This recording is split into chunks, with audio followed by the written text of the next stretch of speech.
Nakarating na sa PNP ang mga nag-viral na larawan ng mga nagsasabing biktima raw sila ng war on drugs. Matapos kasing kumalat ang mga naturang litrato sa social media, ay maraming netizens ang pumalag sa mga gawa-gawang istorya ng mga nagpapanggap na biktima ng EJK. Lumalabas din na walang koneksyon ang mga umano'y biktima sa mga alegasyon laban kay dating Pangulong Rodrigo Duterte. Si Paul Montibon sa report.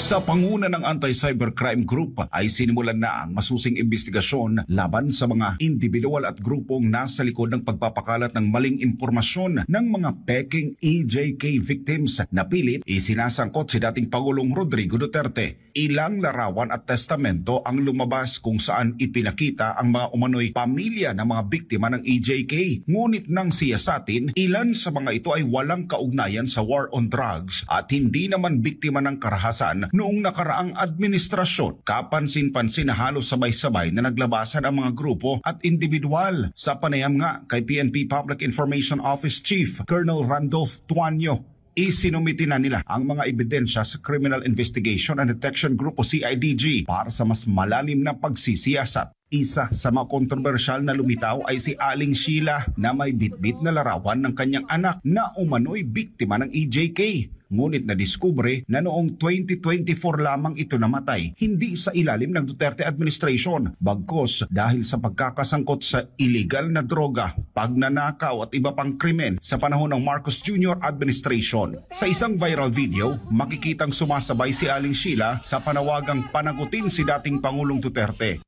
Ngunit ayon sa PNP, hindi ito palalampasin. Siya at iba pang mga grupo na sangkot sa pagpapakalat ng maling impormasyon ay maaaring masampahan ng kaso.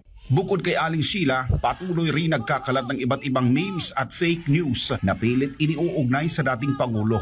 Ngunit iginit ang PNP na hindi nila hahayaang magamit ang kasinungalingan upang linlangin ang publiko. Habang patuloy na nag-iingay ang mga nagpapanggap na biktima ng EJK, mas lumilinaw rin ang layunin nila ang baluktutin ang katotohanan para sa pansariling interes. Ngunit sa pagsisiyasat ng PNP, walang kasinungalingang hindi magbubunyag at walang manipulasyong hindi mabubuwag. Sa huli, mananatiling matibay ang hangarin ng batas na ipagtanggol ang katotohanan laban sa mga mapaninlang na propaganda. Para sa Diyos at sa Pilipinas kung mahal, nag-uulat Paul Montibon, SMNA News.